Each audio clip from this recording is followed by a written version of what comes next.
everybody, and welcome again to the LowCode Podcast. Today we have Braden Ream with us. He's the founder of Voiceflow, which is a voice product in the no-code space. Pretty exciting, I would say pretty unique. Braden, thanks for being here with us today. And why don't you tell us a little bit more about what Voiceflow does? Sure, yeah, excited to be here. So Voiceflow is an easy way to build conversational assistants, so both chat and voice, used by over 100,000 teams now. So think web chat, think WhatsApp assistants, messenger assistants, call centers, really any sort of automated conversation for any use case, you can use Voiceflow.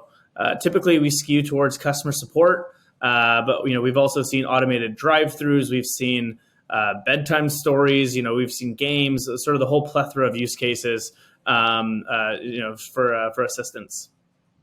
Did you start with voice and then went to text, or text? Yeah. So I mean, you can kind of tell from the name, right? So Voiceflow was originally a no-code way to build Alexa skills, and then we expanded to Google Actions, and then we expanded to chat, and then web chat, and then SMS, and it's just sort of spiraled from there into. We basically cover everything now, so you can build conversational assistants for any channel, and then the cool thing is being able to build assistants that can talk over multiple channels as well. So imagine being able to call your bank, have a conversation there, and then when you're on your web chat for the same bank, be able to have a consistent conversation over the two channels. Has voice exploded in the way that you guys imagined, or not yet?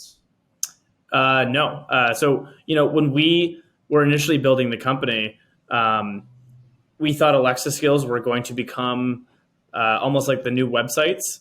And it didn't turn out that way. I think I can sort of safely say after at least a couple of years, maybe that still is the future. Just hasn't happened at the trajectory that we thought. And so, there's a whole bunch of reasons for that. Why do you think that has been the case? I think voice as an interface is very unique in that it has a lot of advantages, but also a lot of disadvantages. So the advantages of voice typically is its speed. It's speed and it's the ability to not have your hands. And so here's a good example, right? Let's say you're picking like a Netflix movie. If you know what movie you want, you don't want to use that like horrible keyboard thing, where you have to use a remote to type something out. It's horrible, right? You would just want to use your voice. Voice is like a really high bandwidth input as an interface if you know what you want. The problem is if you don't know what you want and you need output. Now imagine, let's take that same Netflix scenario. Suddenly, you say, hey, I want to watch an action movie.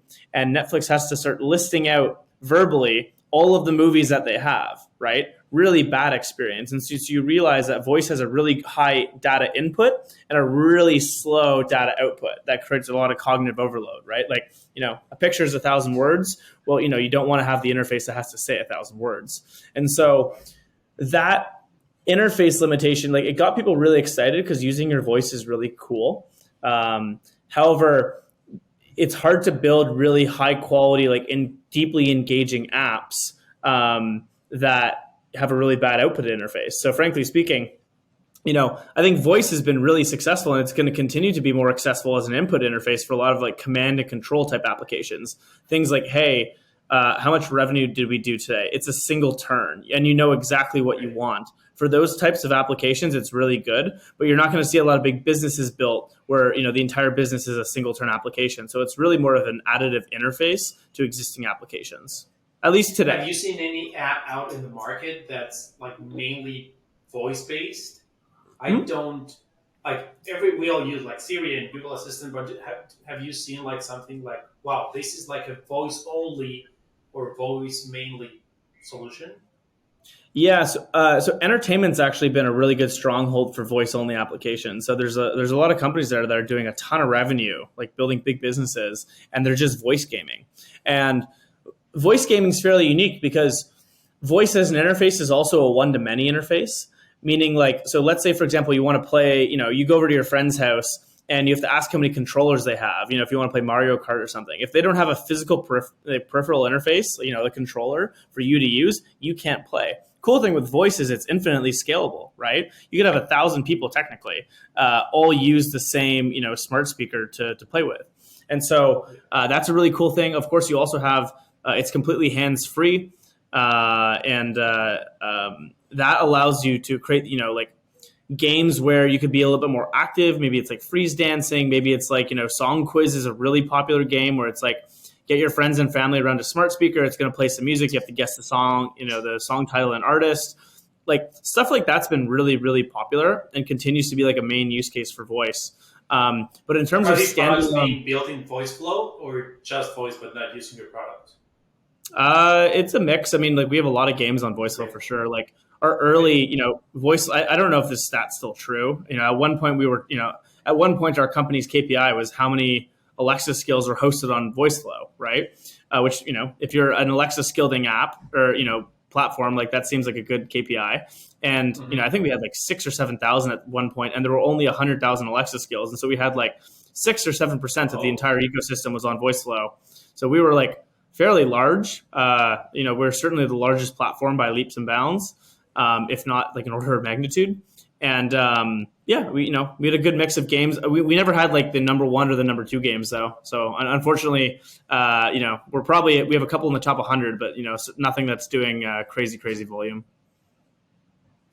Did you start the company as a no-code company, or did you eventually found like the no-code space and decided to jump into the bandwagon and become like the no-code voice app builder?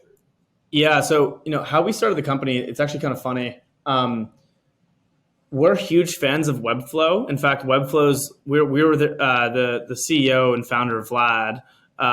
We were his first angel investment.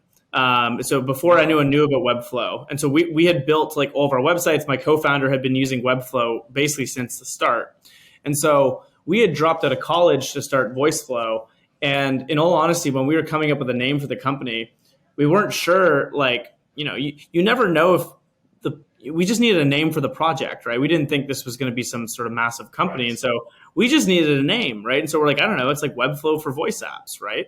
And that was the thesis behind the name, in all honesty. And then, it's funny now because we're seen in like lists, next to Webflow as like a top no code tool. And it's kind of funny because like, I wish we had a more distinct name than, especially given we're in the same list, but like, a lot of projects just start small and they get bigger over time. And, we did not know that this was going to be sort of the size of company it is today. And so, I say that like it sounds like we're huge. We're not huge. We're about 50 people, but certainly, we're not like the 3 people we started with. So yeah.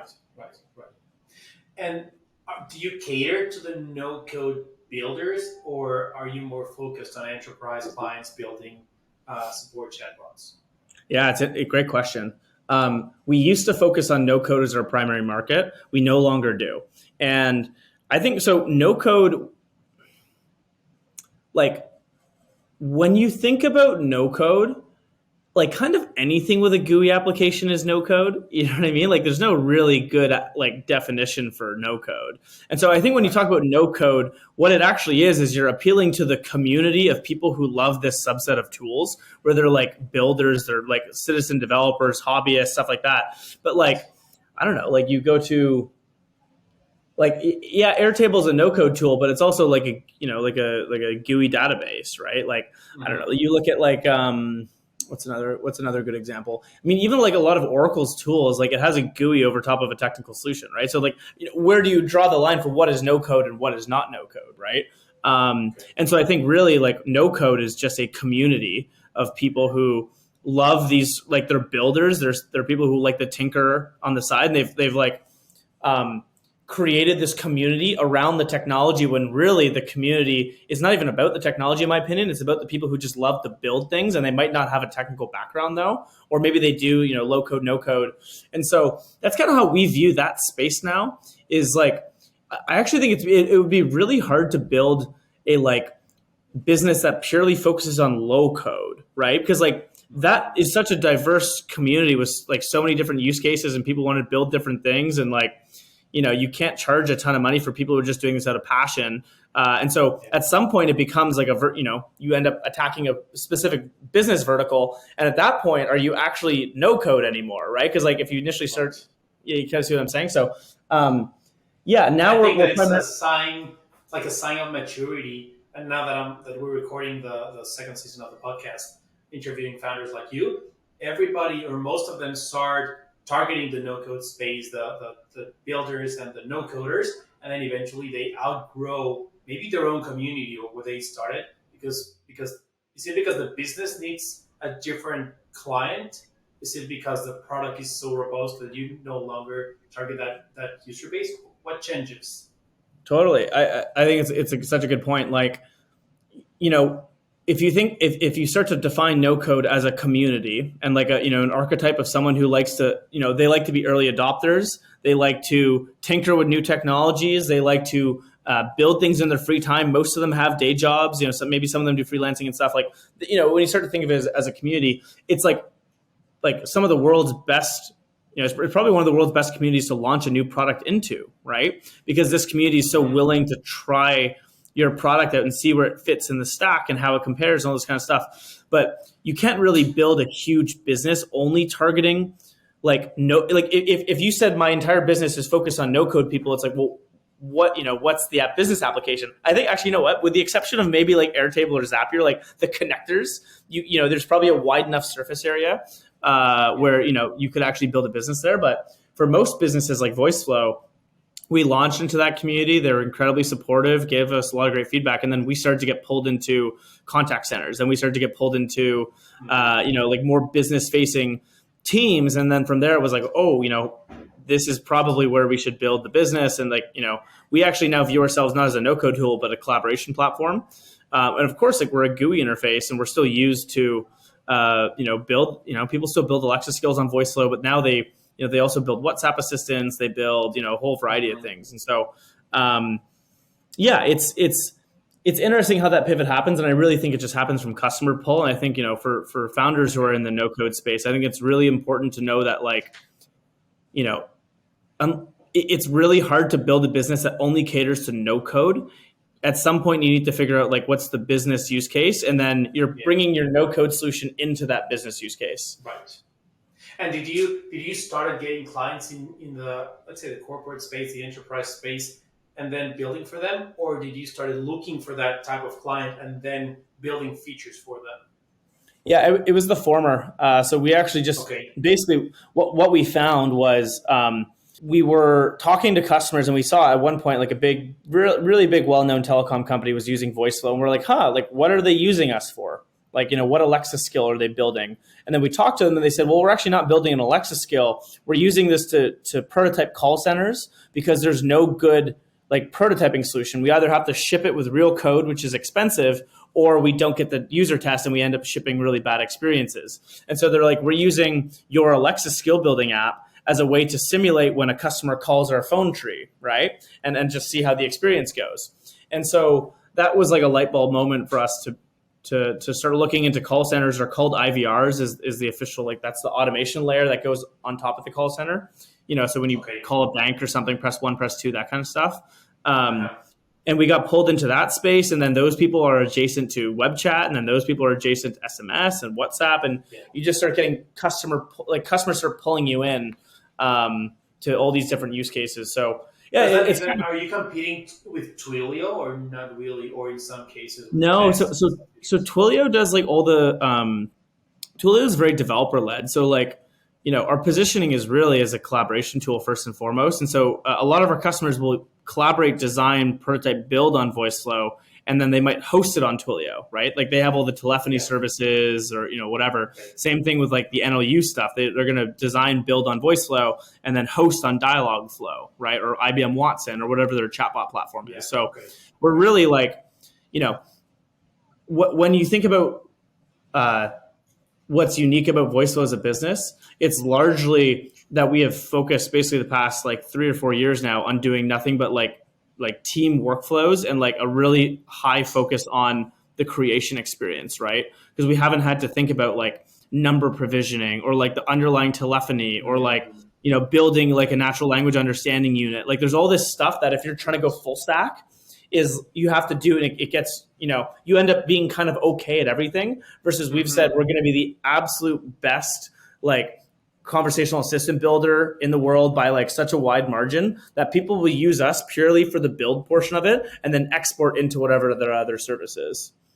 Yeah, that makes sense. Now, getting into AI, which is the topic of the year, how do you see voice and AI merging together? Because we're looking at ChatGPT-3 with text. It's great with images now. Voice is the next one. Is it there yet? Will it happen soon? Where do you see voice, AI, and Voiceflow all connecting together? Yeah, I mean, so I always encourage people, when you think about conversational AI, like voice and chat are the exact same technology stack with only one extra step, which is turning the text into speech or the speech into text, right? But so how the systems actually work though, right, is like when you speak to a like a phone system or something, like some sort of voice bot, it's turning your speech into text and then it treats it like a chat bot, right, after that. And so there's only one, there are more sophisticated systems that have, extra layers or, they might muddle things together. But for the, simplicity, like that's generally how it is. And so, like Voiceflow is already applied, like GPT-3, like you can do it at runtime in Voiceflow. You can create like, chat GPT style, like voice bots and stuff like that. I think that's all really cool. And so we work with about, I don't know if it's say roughly 10% of the Fortune 500 now, like a pretty good chunk of big businesses. They think it's really like large language models like ChatGPT and all these kind of things are really interesting. However, their tendency to make stuff up is really problematic for an enterprise. Okay. You spend 100 years to build a business, and a brand, and it only takes a couple interactions with a bot that makes stuff up to tear it down. So enterprises, for the most part, like when you think about large language models, you should be breaking it up into two components. There's the runtime, which is what's actually happening when the app is executing, and at creation. So we've already applied in Voiceflow tons of large language model stuff at creation, which means it's suggesting responses, it's suggesting prompts, it's suggesting sample data, all that kind of stuff. But that's when it's being created, so that when it actually gets pushed to runtime, it's everything that you've already designed. Like there's no surprises, right? Like the large language model is not creating it on the fly. And then you have the runtime component, which is where it is creating on the fly. And I don't think you're going to see it used, at least for customer support, for a couple of years. You can go play with this, by the way, today in Voiceflow. Like if you want to play around with like WhatsApp and ChatGPT, like I posted a video about this earlier today. Like it's really fun. But from a business use case, it just goes all over the place. Like I had an issue where we have our own Voiceflow customer support bot, and we had GPT-3 running with it. And it was funny. So I messaged our support bot and I said, hey, I want to make a purchase. And it goes, sure, what do you want to buy? And I said, Nike Air Forces. And like it was walking me through the purchase flow of like Nike Air Forces on the Voiceflow website, which obviously we cannot do. And then at the very end, I go, did the order get made? And it goes, yep, order's placed. And I was like, okay, right? Like if you were a customer in a big brand, like that's really dangerous, right? Like it just made that up. And it knew to go through this whole purchase flow. It knew to ask for like my shipping address and like the size I wanted, the color I wanted, and then it had the audacity to tell me that the order was placed. So it's like, that's really dangerous in the enterprise. So I think it's all really cool. I think you're going to see a ton of it on that creation side over the next couple of months, really, to be honest. Like we've adopted it super quickly. I think the runtime will take a couple of years, though. Where is Voiceflow going to? I mean, you're already moved to the enterprise level, but as a product, how do you decide which features to prioritize when you're building the product?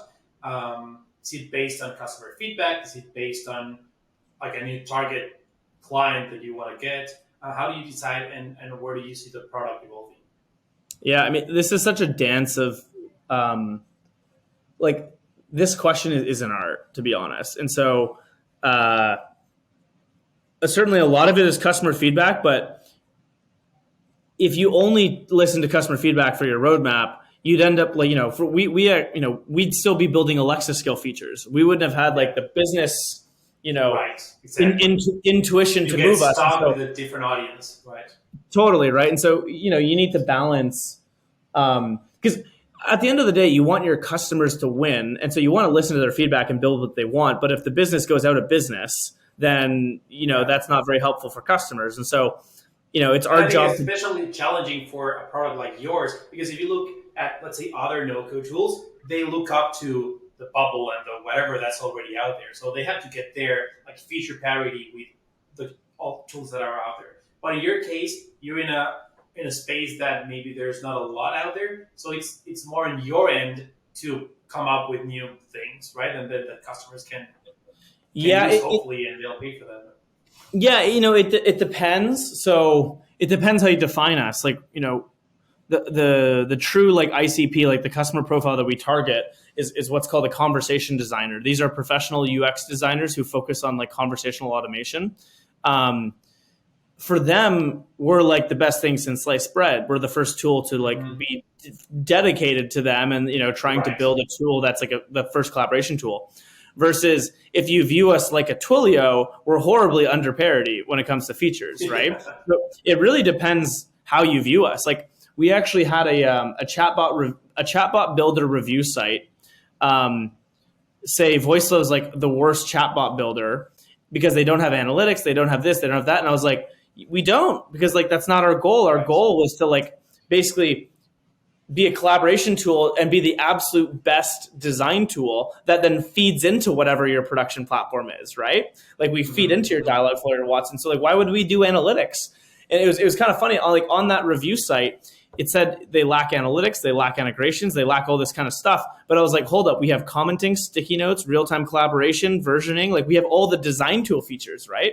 Like, the CEO of Figma is one of our investors, same with Envision. Like we very much put ourselves in the design tool category. And so it's kind of funny, like how you slice, where you categorize your product, it's either going to be the worst product or the best product. So we're like the best tool in the world by like 100x for conversation designers, and like for just like a basic chatbot builder for like a small business or something, we're probably the worst. And so it's like, it's kind of funny. Yeah, especially when you started somewhere and then you move on to something else, people want to hold on to the product that they remember that it was built for them and now it's no longer is, and it's a disconnect that it's challenging and yeah, support is complicated. Like we've got like, lots of revenue and like companies doing super well. I think we've raised like just under $30 million now, and like we're doing really good. And then I have some investors from like who invested really early who are like, wow, the voice market's really like popping off. And I'm like, that's not even what we do anymore, right? It's like, like even the people who get my updates every single month, right? Like still think it's like Alexa, what Alexa skills are driving all this growth? I'm like, it's not Alexa skills, right? It is kind of funny because at the end of the day, we're all living our own lives, and people generally don't pay attention to, or as much as they should, to things that are going on. Like we typically, new investors who come to us now will have a better understanding of what we do because they're looking at Voiceflow with fresh eyes versus existing investors who might have a business from 3 years ago in their mind, which is when we pitched them. So I totally get it. Right. It's just it's kind of funny. Will Alexa skills and Google Assistant will have a comeback? Well, Google Actions actually just got deprecated, so I think they're out for the count. But Alexa skills, I still have a lot of faith, to be honest, in the Alexa ecosystem. Like I view assistants very much as like browsers, essentially, and so I think we're leaving like the Netscape era where you interacted with this browser like an Alexa, and all of the apps that were there had to be built within its walled garden, right? That was very much like the Netscape approach to the internet. I think now what you're seeing is companies who use Voiceflow are building their own assistants. You're going to have, every company is going to have its own conversational assistant that can talk to you across multiple channels. It can carry context. It learns more about you over time. You can use your voice. You can chat. You can do whatever, right? And every company will have that. And then I think Alexa and these other like personal browsers, like these personal assistants, will then store your preferences, and they will then start interfacing on your behalf with these other assistants, right? And so I think that's the new model that we're now heading towards. And we just left the Netscape era. That was Alexa and Google, and now we're heading towards sort of like a more open web approach to conversational assistants, which I think will be really cool. Pretty cool. Braden, thanks so much for joining us today. Yeah, it was a pleasure speaking with you. Thanks for having me on.